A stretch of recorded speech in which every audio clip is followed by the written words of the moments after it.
Operations with sets. We're going to talk about 3 operations and then a couple of rules with sets. The operations are intersection, union, and complement.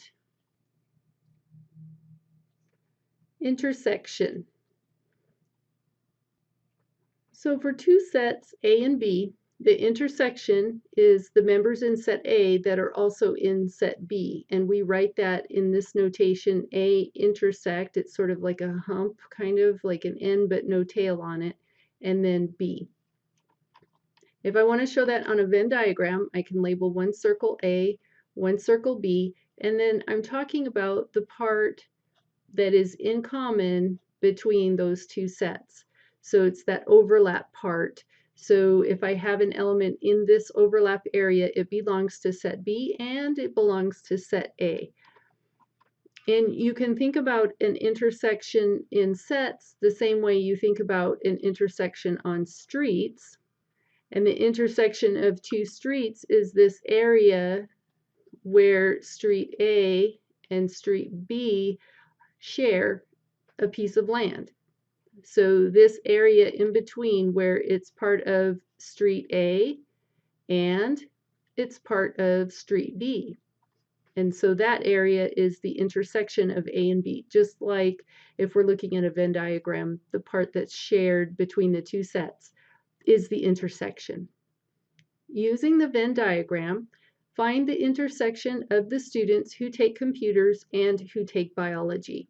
The Venn diagram's already been created for us here, and I'm looking to see where each set is, and I see computers is here, biology is here, and then we have a region in the middle that is shared, and it has one member, one element, and that element is Mickey. And from this diagram, it looks like Mickey is taking computers and taking biology. So Mickey is in the intersection of set A and B.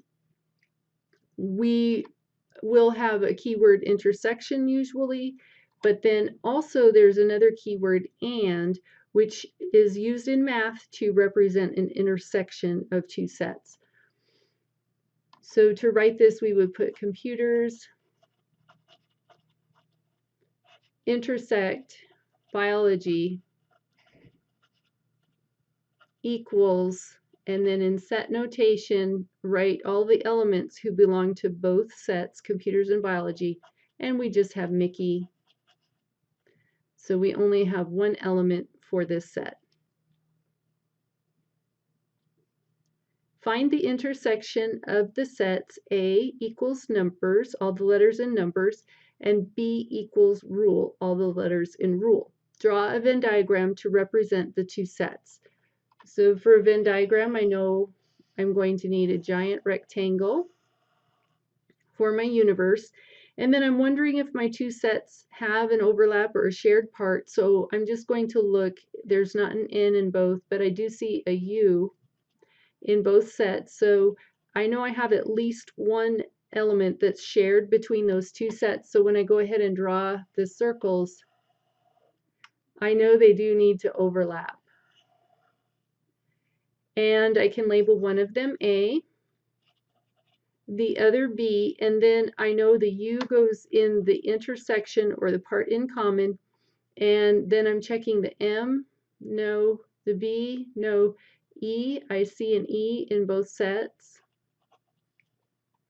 So that can go in the intersection, and then I look at the R, ooh, there's another one right there